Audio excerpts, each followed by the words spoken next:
नमस्कार, स्वागत है हमारे इस डिजिटल प्लेटफॉर्म पर जिसका नाम है एडुग्राम क्लासेस। 100 दिन के 100 रोजगार की श्रेणी में आज बात करते हैं हम ऐसे वैकेंसी के बारे में जो अभी अभी हाल ही में आई है 2025 के लिए। शर्त यह है कि आप 10वीं पढ़े हो, 10वीं पास हो और उसके बाद में आपका ये मानस हो कि आप भारत के किसी भी हिस्से में नौकरी कर सकते हो। शर्त यह है साथ साथ में आपको नौकरी करनी होगी उस रीजन में जहां पर होगा बीआरओ यानी बॉर्डर रोड ऑर्गेनाइजेशन।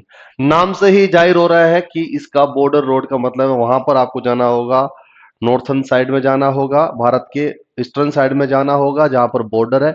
और बीआरओ की वैकेंसी काफी दिनों से पहले शॉर्ट नोटिस आ चुका था, अब आपका डिटेल्ड नोटिफिकेशन आ चुका है और इसकी विज्ञप्ति जारी हो चुकी है। अब आपको बताता हूं, अगर 10वीं आप पास हो तो आप इसमें अप्लाई कर सकते हो।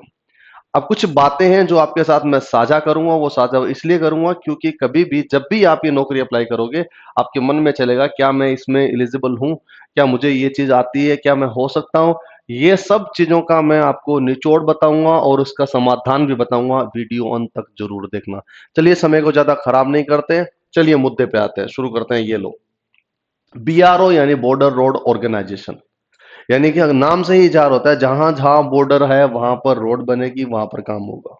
ड्यूटी होती है इसकी जो जिसके अंडर में आता है, ये जनरल रिजर्व इंजीनियरिंग बात कर रहे हैं, वहां पर आती है। काम मुद्दे का क्या होता है, काम अलग अलग होते हैं। आपका कुक का भी काम होता है, इसके साथ साथ ब्लैक स्मिथ का काम होता है, इसके साथ में मेसन का काम होता है, मेश वोटर का काम होता है। यानी अलग अलग काम होता है, वहां पर अपनी अपनी ड्यूटीज को लगाया जाता है। जैसे एग्जाम्पल के तौर पर अगर मैं कुक की बात करूं तो उसे खाना बनाने के लिए काम आता है। कुक के अलावा बात की जाए किसी के पास में, अगर मैं ब्लैक स्मिथ की बात करूं, लोहार, यानी कि आपको लोहार वाला काम करना होगा। इसके साथ साथ में आपको मेस वोटर में रसोई वाला काम भी करना पड़ेगा, मेसन वाला यानी मजदूर वो वाला मिस्त्री वाला भी काम करना होगा। ये तमाम सारी चीजें होती है, वो वैकेंसी जारी हो चुकी है और उसका पे स्केल है 5200 रुपए से लेके 20,200 रुपए। मैं शुरू कर देता हूं इसी बात के लिए। ये टोटल मिला के कितनी वैकेंसी है साहब? 411 वैकेंसी है। कितनी है? 411 वैकेंसी के साथ में मैं बात करता हूं। इस 411 वैकेंसी में आपको पास पे स्केल रहेगा कितना? 5200 रुपए से लेके 20,200 रुपए तक की ये आपकी सैलरी रहेगी। इस सैलरी के साथ साथ आपको बाकी तमाम जितनी फैसिलिटीज होती है वो सारी मिलेगी मिलेगी। ईयर बाय ईयर इसका इंक्रीमेंट मिलता जाएगा। शर्त यह है कि आपको जब ये नौकरी लग जाएगी उसके लिए पहले आपको कुछ कंडीशन से गुजरना होगा। वो कंडीशन मैं आपके साथ साझा कर रहा हूं। बात करते हैं, 411 वैकेंसी है तो 411 वैकेंसी है तो लाजमी सी बात है कि इसमें अलग अलग क्या चीज होगी। तो सबसे पहले बात करता हूं मैं इस वैकेंसी में, इसका नाम है कुक। मैं यहां लिख देता हूं 411 वैकेंसी को डिटेल में, यहां लिख देता हूं ये है कुक। आप उसके बाद बात करते हैं रसोईया, बात करते हैं और रसोईया वाला कुक की बात करें तो टोटल मिला के इसकी 77 वैकेंसी है, सॉरी 147 वैकेंसी है इसकी, किसकी? कुक की। मेसन की बात की जाए तो ये मेसन होता है और ये मेसन की वैकेंसी होगी, वो वैकेंसी होगी टोटल मिला के कितनी है साहब आपके पास में? 168 वैकेंसी है। और इसके अलावा बात की जाए ब्लैक स्मिथ जिसको बोलते हैं लोहार, जो ब्लैक स्मिथ है उसकी वैकेंसी आपकी बात की जाए तो टोटल मिला के आपकी कितनी आती है? 64 वैकेंसी आती है और 64 प्लस ये टोटल 75 वैकेंसी इसकी आ गई है। और इसके अलावा बात करते हैं एमएसडब्ल्यू की, बात करते हैं मेस वेटर की, बात करते हैं टोटल मिला के ये 11 वैकेंसी है। ठीक है, मैं इसको एमडब्ल्यू लिख देता हूं, ये 11 वैकेंसी है। ये टोटल मिला के वैकेंसी की बात करें तो 411 वैकेंसी के साथ में ये जॉब आई है और आप अप्लाई कर सकते हो। शर्त ये है आप कितने पढ़े हो? 10th पास हो। दूसरी बात क्या है, 10th पास के साथ साथ में जो भी ट्रेड, ये चांद आपको ट्रेड दिख रही है, इस ट्रेड का आपके पास में क्या हो? एक्सपीरियंस हो, यानी अनुभव हो। अब ये बोला जाता है कि साहब मेरे पास अनुभव नहीं है क्योंकि मैंने कभी खाना बनाया ही नहीं, और मैंने खाना नहीं बनाया तो मेरे पास एक्सपीरियंस नहीं होगा। तो ये बहुत ही नॉमिनल बात होती है, आपको खाना बनाने की कोई ज्यादा बड़ी वाली बात नहीं होती है। हालांकि ये पूछा जाएगा, आप भी जानते हो जब आप ये तैयारी करके जाते हो तो आप इसमें नमक मिर्च की बातें कुछ भी हो जाती है, तो आप खाना वाना काटना वाटना आता है, सबको काटना आता है, ये कोई बड़ी चीज नहीं होती है। मेसन की बात की जाए तो आपको पता होता है, कंक्रीट होती है, क्रशर होती है, ये सब चीजें होती है। आप उसे आसानी से उसे समझ सकते हो। अगर वैसे ही बात की जाए ब्लैक स्मिथ की, लोहार की बात है, तो आपको लोहे को आप वेल्डिंग करना हो, काटना हो, कुछ भी करना हो लोहे को, तो आप जानते हो। तो इसको आपको मैं पहले ही बता दूं, ज्यादा इतनी टेंशन लेने की जरूरत नहीं है, वैकेंसी बहुत अच्छी है, आप उसमें जा सकते हो, अप्लाई कर सकते हो। ठीक है, इसके साथ साथ मैं बात कर लेता हूँ, ये सारी चीजें मैंने बता दी, टोटल मिलाई कितनी वैकेंसी है साहब, 400 कितनी है, 411 वैकेंसी है। चलिए बढ़ते हैं आगे इस चीज में। इसके साथ साथ में बढ़ते हैं, ये जो आपको मैं हिंदी में बता दिया, रसोईया है, राजमिस्त्री है, लोहार है और भोजनशाला का बेरा है, उसका वो सारे है, उस सारे वैकेंसी के साथ साथ में तो आ चुके हैं। इसके अलावा बात क्या किया गया, अगर आपके पास में क्या विकलांग हो या दिव्यांग हो, तो भी उसके लिए भी वैकेंसी बोलेंगे। उसमें टोटल 4 वैकेंसी, कितनी है, 4 वैकेंसी है दिव्यांगों के लिए। ठीक है, चलिए आगे बढ़ते हैं। इसके अलावा बात की गई, ये सारी वैकेंसी को फिर से डिटेल में बता दिया गया है, लेकिन इसकी एक अच्छी बात बताई है, यहाँ पर क्या बोला है कि यहाँ पर जो एप्लीकेशन है ना, एप्लीकेशन होगी, वो एप्लीकेशन की डेट बोलिए 11 जनवरी, कितनी है, 11 जनवरी 2025 को ये एप्लीकेशन डेट है, नंबर एक। और ये आपको को क्या होगा, ये ऑफलाइन भेजी जाएगी, ऑनलाइन नहीं होगा साहब। ठीक है, ये मैं लिख देता हूँ, ऑफलाइन एप्लीकेशन है, एप्लीकेशन भी मैं बता दूंगा कहां पर मिलेगी। ठीक है, ऑफलाइन एप्लीकेशन आपको भेजी जाएगी, और जैसे ही आप भेजे, कब तक भेज सकते हो आप, मैं दूसरी आपको लिख देता हूँ इसमें, ये है 24 फरवरी होगी शायद, है ना, 24 फरवरी 2025 तक आप भर सकते हो इसको, फॉर्म को। कहा, वहां पर पहुंचनी जरूरी है, जो मैं एड्रेस आपको अभी बताऊंगा।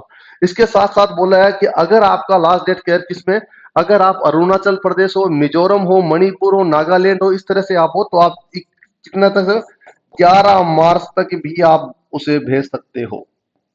राइट, इसके बाद में आपका कॉल लेटर आता है, उसके बाद की कहानी है ये।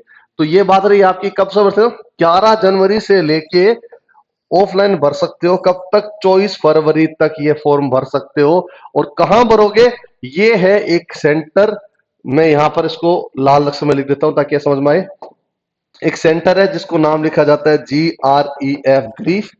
ठीक है, सेंटर डिगी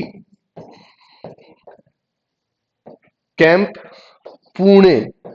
ये मैं आपको, ये नोटिफिकेशन है आपको हमारे इसके साथ में लगा दूंगा, टेलीग्राम चैनल है हमारा जिसका नाम है एडुग्राम, हमारा टेलीग्राम है एडुग्राम क्लासेस। इसको ज्वाइन करोगे तो इसका नोटिफिकेशन और उसका लिंक सब कुछ मैं इसमें डाल दूंगा। ठीक है, तो मैंने बताया इस यहाँ इस पर आपको ऑफलाइन आपको ये भेजना पड़ेगा। राइट, आगे बढ़ते हैं। इसके अलावा बात करता हूं क्या, जैसे ही आते हो तो ये पूरा फॉर्म आपको दिखाई दे रहा होगा, जैसे नेम ऑफ पोस्ट है, ये पोस्ट की असाइनमेंट है, ये सब चीजें होगी, आपको दिख रहा है, ये सारी बोला गया है A4 साइज में निकालना है, 75 GSM में, यानी जो पेपर होगा वो मोटा होगा। इन चीजों के बारे में डिटेल सारी आपको डेटा भरना होगा, आप जानते हो सारे के सारे डेटा। अगर आपको कोई दिक्कत आती है तो कमेंट बॉक्स में लिख देना, मैं उसका जवाब भेज दूंगा। इसके अलावा नाम सब कुछ इस चीजों में सारी डिटेल आपको इसमें पूरा पूरा फॉर्म है, जो फॉर्म आपको भरनी है। जैसे जैसे मान लीजिए ये 10वीं की आपको पूरा का पूरा भरना है कि 10वीं की मार्कशीट कितने नंबर आए, कितने ऑब्टेन किए, एज इट इज आपका हायर क्वालिफिकेशन क्या, आप ग्रेजुएशन कर रखे हो, क्या चीज कर रखा है, ये सब चीजें इसके अंदर आएगा। इसके साथ साथ एक बात और है क्या, अगर LMV लाइट मोटर व्हीकल है, आपका लाइसेंस है, वो लगाइए नंबर। अगर पास आपके पास लाइट नहीं है, हैवी भी है, तो आप हैवी का भी लाइसेंस लगा सकते हो। यहाँ पर ये लिखना होगा, ये कॉलम नंबर 18 यही कहता है। इसके अलावा ये टोटल आपके पास एक्सपीरियंस, जो काम करने का एक्सपीरियंस, आप कहीं भी लिख सकते हो, कोई भी एक्सपीरियंस आप वो जोड़ सकते हो, कोई जरूरी नहीं है इसका, कोई सर्टिफिकेट का नंबर नहीं मांग रहा, लेकिन वो पूछा जाएगा कहाँ से आपने किया होगा, तो आप बोल सकते हो ये यहाँ किया है। ये बताना जरूरी है कि आपके पास में क्या है, अनुभव है इस चीज का। और इसके अलावा बात छोड़ दी, ये आपको फिर कॉन्टेक्ट नंबर है, आधार नंबर है, ये सारा चीज आपसे मांगा गया है। यहाँ पर आपका सिग्नेचर मांगा गया है, ये एकदम फॉर्म है, सिंपल फॉर्म है। यहाँ पर आपको फोटो लगानी है, नाम पता सब कुछ, आधार वाधार सब कुछ है, ये सब होगा। इसके अलावा ये जो कंडीशन और लिखी गई है, जो जो आप क्वालिफिकेशन करते जाओगे उसके अकॉर्डिंग ये काम होता जाएगा। राइट, इसके अलावा ये ऑफिस का काम आप छोड़ दीजिए, इसका काम आपका नहीं होगा। इसके अलावा ये सारे सर्टिफिकेट है, इस सर्टिफिकेट में सारी ये चीजें भरा जाता है, कौन कौन सा सर्टिफिकेट लेना होगा, डिटेल मैं आपको सारी की सारी इसमें लगा भी दूंगा, टेलीग्राम पर डाल भी दूंगा। इसके अलावा क्या बोला गया है, ठीक है, इसके अलावा बोला गया है क्या, अगर वो मतलब इस ये नौकरी की बात की जाए, तो नौकरी में ये साफ साफ ये लिखा गया है कि आपकी एज होती है, आपकी एज, एज क्राइटेरिया है, उसको बोला गया है। उस एज क्राइटेरिया के अंदर टोटल मैं एज लिख देता हूं, है ना, एज क्राइटेरिया बोला जाए तो 18 से लेके वैसे तो 25 साल है, 18 से लेके 25 साल तक है। लेकिन लेकिन अगर आप उसमें कहीं भी आपको बोला गया है, रिलेक्शन क्या है, गवर्नमेंट के सर्वेंट हो तो आपको 43 ईयर तक आप भर सकते हो। सब में ऐसा ही काम चलता है 18 से लेके 25 साल तक। लेकिन आप अगर मान लीजिए आप कौन से एससी और एसटी हो तो आपको 5 साल का रिलेक्शन मिलेगा, यानी कि 25 प्लस 5 कितना हो गया जी, 30 ईयर तक आप अप्लाई कर सकते हो। अगर आप क्या हो, अदर ओबीसी हो तो आपके पास कितना होगा, 25 प्लस 3 यानी कि 28 साल तक, कितने, 28 ईयर तक आप अप्लाई कर सकते हो। इस तरह से अलग अलग लोगों के लिए अलग अलग कैटेगरी अकॉर्डिंग रिलेक्शन दिया गया है। मेनली मैंने बता दिया, जनरल कैटेगरी टोटल मिला के 25 ईयर तक है, और उसके बाद ओबीसी वाले 30 ईयर तक है, और सॉरी एससी एसटी वाले 30 साल तक है, और ओबीसी वाले 28 साल तक भर सकते हैं। ये सारे का सारा फॉर्म। चलिए आगे बढ़ते हैं। इसके एज के बारे में आपको मैंने बता दिया, और एज है 45 days from the date of the publication, this advertisement date है तो उसके 45 साल दिनों की बात कर रहे हैं। इसके अलावा बोला गया क्या, अगर मान लीजिए आप उनके बच्चे हो तो 15% रिलैक्सेशन मिलेगा। ये सब चीजें बातें नॉर्मल है, कोई बड़ी बात है नहीं। एप्लीकेशन की फीस है वो नॉन रिफंडेबल रहेगी, जो दिया गया है 50 रुपए उसमें, और बाकी लोगों के लिए 0 रुपए है। ठीक है। इसके अलावा अप्लाई करना कैसा होगा, देखिए एप्लीकेशन फॉर्म में कितने रुपए टोटल, ये जो जनरल कैटेगरी के लोग हैं उनको 50 रुपये देने होंगे, ओबीसी के लोग हैं उनको भी 50 रुपये देने होंगे, अदर बाकी और लोग हैं उसको 0 रुपये देना होगा। कितना होगा साहब, 0 यानी नील, 0 रुपये देना होगा। ठीक है। चलिए आगे बढ़ते हैं। इसके अलावा बात करते हैं एप्लीकेशन कैसे भर सकते हैं। आपको एप्लीकेशन भरने का बहुत तरीका है। क्या, आप ऑफलाइन इस पेपर को भरोगे, फॉर्म को, और सेंड करोगे वो जीआर या फॉर्म में जो एड्रेस दे रखा है। इसके बाद आपके पास में आएगा कॉल लेटर, और कॉल लेटर आने के बाद में आपका होगा एक रिटर्न एग्जाम। और रिटर्न एग्जाम में क्या आएगा मैं वो भी बता देता हूं। रिटर्न एग्जाम में आएगा आप जो ट्रेड आप जो भरोगे, जो ट्रेड भरोगे, जैसे मान लीजिए आपने कुक भरा है तो कुक के प्रति जो सवाल होंगे वही सवाल आएंगे, उसमें जब पास हो जाते हो उसके बाद आगे आगे सवाल होंगे। ठीक है। इसके बाद में डॉक्यूमेंट का क्या होगा, देखिए कॉल लेटर आपके पास में क्या चाहिए, सुनिए। जब आपके पास आपने भर दिया और पास हो गए तो आपको क्या डॉक्यूमेंट होंगे, कॉल लेटर के ओरिजिनल, यानी कि आप ओरिजिनल कॉल लेटर कहीं भी खराब नहीं करोगे, रखना ही रखना पड़ेगा।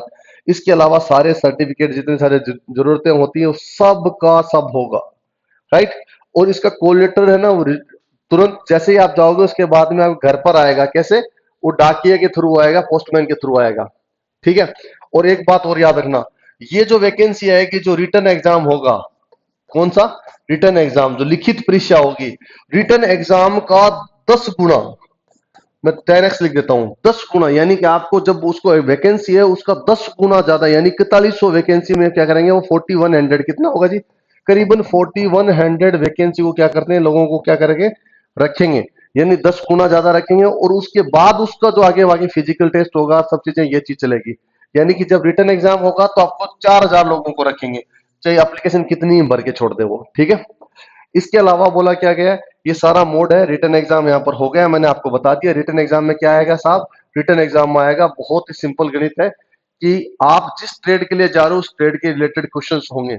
इसके अलावा बाद में फिजिकल है आपका पास क्या होगा, एफिशिएंसी टेस्ट होगा। फिजिकल एफिशिएंसी बाद में प्रैक्टिस आपका किसका होगा, जो फिजिकल, देखिए पहले रिटर्न एग्जाम में पास हो गए, उसके बाद में आपका फिजिकल टेस्ट होगा। फिजिकल टेस्ट जब हो जाएगा उसके बाद में आपका क्या होगा, प्रैक्टिस टेस्ट, यानी कि जिस ट्रेड में जाते हो, यानी आप मेसन में गए तो आपसे बोला जाएगा ये यहाँ पर ईंट लगा दीजिए, यहाँ पर ये कर दीजिए, कुक हुआ तो आप ये काट के दीजिए सब्जी को, इसे ये दाल बना के दीजिए, इन चीजों की प्रैक्टिस की जाएगी। और ये तीसरा जब आपके पास होगा एज एक्सपीरियंस होगा, उस एक्सपीरियंस को भी देखा जाएगा। ठीक है। बस इसके अलावा चौथी चीज क्या होगी, मेडिकल स्टैंडर्ड। ठीक है। फिजिकल हो गया, प्रैक्टिस हो गई, अब आपके पास मेडिकल होगा। मेडिकल का मतलब आप मेडिकली फिट होना चाहिए as per age norms of BRO, BRO के नॉर्म्स के अकॉर्डिंग, राइट। अब इसके बाद में क्या हो, मेडिकल एग्जामिनेशन हो जाएगा सारा, वही सारे मापदंड होंगे जितने सारे हो सकते हैं, और आपकी कोई गंभीर बीमारी ना हो, सब चीजें। बाकी आर्मी वाले सारे रूल नहीं लगेंगे, बीआरओ के खुद के अपने नॉर्म्स है, नियम है, उसके आधार पर होगा। ठीक है। आपके जैसे सब कुछ दे दिया गया डिटेल। इसके अलावा उन्होंने बोला है कि इस एमएसडब्ल्यू यानी इसमें क्या है, कुक है, कुक के लिए बोला गया है 10वीं आप पढ़े लिखे हो। ठीक है। इसके अलावा आपके पास जिस प्रोफेशन में जा रहे हो उसका नॉलेज होना चाहिए, इसकी एलिजिबिलिटी बता रहा है। इसके अलावा फिजिकल टेस्ट होते हैं वो पूरे होने चाहिए गाइडलाइन में। और इसके अलावा आपको जहां भी है बॉर्डर आप रोड है ना, उसकी गाइडलाइन के अकॉर्डिंग मेडिकल आपका होना चाहिए। बस सेम एज इट इज जो मैंने बताया वो सेम उसी में सब में इसी में एक एक जैसा ही है। चारों के चारों पोस्ट है उस सब में एक जैसा ही दे रखा है, एकदम बिल्कुल अपने ट्रेड के अकॉर्डिंग। सिलेबस क्या बोला है कुक के अंदर? कुक के अंदर मैंने बताया ना आपको, जैसे वेज डिशेज है, नॉन वेजेस है, स्वीट डिश है, यानी कि आपको कुक वाला काम आना चाहिए। थोड़ा जनरल नॉलेज भी बोला गया है, क्या जनरल नॉलेज भी मांगा गया है। और इसके अलावा कुछ भी नहीं है, सिर्फ ओनली ओनली किसका बोला गया है, कुक के मामले में जितने सारी चीजें प्रिकॉशंस हो सकती है, पनीर कैसे रख सकते हैं, दूध कैसे रखेंगे, सब चीजें इसमें आ गए। और वैसे ही मेसन के बारे में पूछा गया, कंक्रीट कितनी आएगी, ब्रिक्स कितनी आएगी, इसमें ईंटें कितनी हो सकती है, कैसे जोड़ेंगे कैसे नहीं जोड़ेंगे, और साथ में जीके। जीके सब में कॉमन है और बाकी सबका नॉलेज क्या है उसके अकॉर्डिंग है। जैसे ब्लिक्स में तो लोअर है, उसके बाद पूछा जाएगा इसके मेंसुरेशन कैसे होता है, आयरन उसके मतलब लोहे को कैसे रखेंगे कैसे नहीं रखेंगे, बचाएंगे कैसे, ये सब सवाल इसी के होंगे। सेम एज में से उसको जो मेस वेटर होता है उसको पूछा जाएगा फूड को कैसे रखा जाता है, कैसे प्रिजर्व किया जाता है, कितने देर तक रख सकते हैं। बस ये सारी चीजें जो आपके पास कोई भी छोटी सी किताब, अगर 50 रुपए की एक छोटी सी किताब खरीदोगे उसमें सब चीजें मिल जाएंगी जो आपको चाहिए। ठीक है। अगर आपको ज्यादा अगर जरूरत हो तो आप मुझे कमेंट बॉक्स में लिखोगे तो मैं आपको रिकमेंड कर दूंगा ये किताब कौन सी लेनी है। प्रैक्टिस सेट का मैंने बोला कितना, 40% आपको क्या चाहिए, सॉरी, जनरल कैटेगरी और ओबीसी कैटेगरी को 50% उसके पास होना चाहिए, कौन से, इस पेपर में। और बाकी लोग कितने होंगे, 40% में उससे पास होगी, यानी इसका क्राइटेरिया 50% और 40% है, याद रखना। ये सारी चीजें उसको बता दिया गया क्या क्या चीज है क्या क्या नहीं है। इसका प्रैक्टिस टेस्ट में बता दिया क्या होगा क्या नहीं होगा, सेफ्टी पर्पज वगैरह सब। पे स्केल होगा तो मैंने आपको पे स्केल पहले ही बता दिया कितना, 5200 रुपए से लेके 20,200 रुपया है आपका पे स्केल। इसके अलावा अदर जितने सारी चीजें होती है वो भी मिलेगी और फैसिलिटी भी मिलेगी। ठीक है। ये 1 माइल आपके पास, हाँ फिजिकल टेस्ट होगा, जो फिजिकल टेस्ट होगा वो मैं आपको बता दूं, वो होगा 1.6 किलोमीटर। 1.6 किलोमीटर दौड़ना होगा कितने मिनट में, 10 मिनट में। यानी कि ये दौड़ने वाली बात नहीं, ये चलने वाली बात है। अब मैं आपको बोला था एक अंत में एक बहुत सुंदर बात बता के जाऊंगा। एक सुंदर बात आपको ये बताता हूं, ये जो आपने एप्लीकेशन फॉर्म भर रहे हो तो याद रखना ये सिर्फ और सिर्फ मेल कैंडिडेट के लिए है। किसके लिए है, मेल कैंडिडेट के लिए है। और ये बात आप अब सोचोगे, अगर फीमेल आप लड़कियां अगर इसको देख रहे हैं तो आप बोलोगे कि ये अगर मुझे पहले बताया होता तो ये वीडियो इतनी देर तक देखते ही नहीं। नहीं, आपने इसलिए इसलिए देखा है क्योंकि आप किसी को रिकमेंड कर सकते हो ये वीडियो। और रिकमेंड करने का मतलब होगा किसी की नौकरी अगर आपकी बदौलत लग जाती है तो यकीन मानिए वो उम्र भर आपके लिए बोलेंगे बहुत अच्छा काम किया, उस दिन उसने रिकमेंड नहीं किया होता तो ये काम नहीं होता। ये सारे के सारे वेस्टर्न, ये आपको पास बोला गया फिजिकल स्टैंडर्ड है वो बता दिया गया है। इसके अलावा बोला गया है कि जैसे मान लीजिए इसकी जो हाइट होती है वो मैक्सिमम 162.5 सेंटीमीटर से लेके और मिनिमम है 142, यानी 152 से लेके 162 से अलग अलग मतलब लोगों के लिए है। पंजाब रेस्टोरेंट अलग है, सिक्किम वालों के लिए अलग है, पंजाब राजस्थान सबसे ज्यादा अगर मान लीजिए लंबाई पूछिए तो 162.5 है, कौन है, पंजाब है, हरियाणा है, चंडीगढ़ है, दिल्ली है, राजस्थान है और वेस्टर्न यूपी है। इसके अलावा सब लोगों के लिए छोटा छोटा दिया गया हाइट। ये है आपके पास में क्या दिया है, ये लास्ट में मैं बता रहा हूं। ये उन्होंने क्या ऑथेंटिक बात बोली है कि ये एक एप्लीकेशन हमने डाली है, अखबार के पन्नों में लिखा है और एम्प्लॉयमेंट में, और ये एम्प्लॉयमेंट की ये रही है उसके पास में जनरल रिजर्व इंजीनियरिंग फोर्स की बीआरओ की वैकेंसी है जो 411 है। मैं फिर से आपको अंत में यही बात बोलूंगा, मेरी अंतिम बात यही रहेगी कि ये बीआरओ की वैकेंसी है, अगर आप अप्लाई करना चाहते हो तो आपको मैं टेलीग्राम चैनल पर उसका फॉर्म आपको भेज दूंगा। आप उससे क्या कर सकते हो, डाउनलोड करके उसको भेज के वहां पर दिए गए सेंटर में आपको सेंटर मिल जाएगा, उस सेंटर में आप जा सकते हो, ये बहुत अच्छा रहेगा। और ये वैकेंसी अच्छी है, 10 पढ़े हुए लोगों के साथ, वो लोगों के लिए आपकी आने वाले फ्यूचर में नौकरी हो जाएगी आपके पास में। तो समाज आपको देखना बहुत ठीक से अच्छे नजर से देखना शुरू कर देगा। तैयारी कर लीजिए, ज्यादा आपको पढ़ने की जरूरत है नहीं इसमें, सिर्फ और सिर्फ मेहनत है कि क्या आपको वहां जाना होगा और उस नंबर में आप 50% ले आओगे, मैं गारंटी देता हूँ। जैसे ही आपके नंबर आता है तो बाकी सब चीजें नॉर्मल आप कर सकते हो। 10वीं पढ़े हुए लोग, जो जिनको लोग या समाज से बेरोजगार कहते हैं, हिम्मत करिए और नौकरी को हासिल कर लीजिए। मैं आपके साथ वैसे ही बना रहूंगा, 100 दिन के 100 रोजगार है, आप भी हमारे साथ बने रहना। और ये अगर आपको ये सेशन ठीक लगा तो शेयर जरूर कर देना। बहुत-बहुत शुक्रिया। जय हिंद, जय भारत।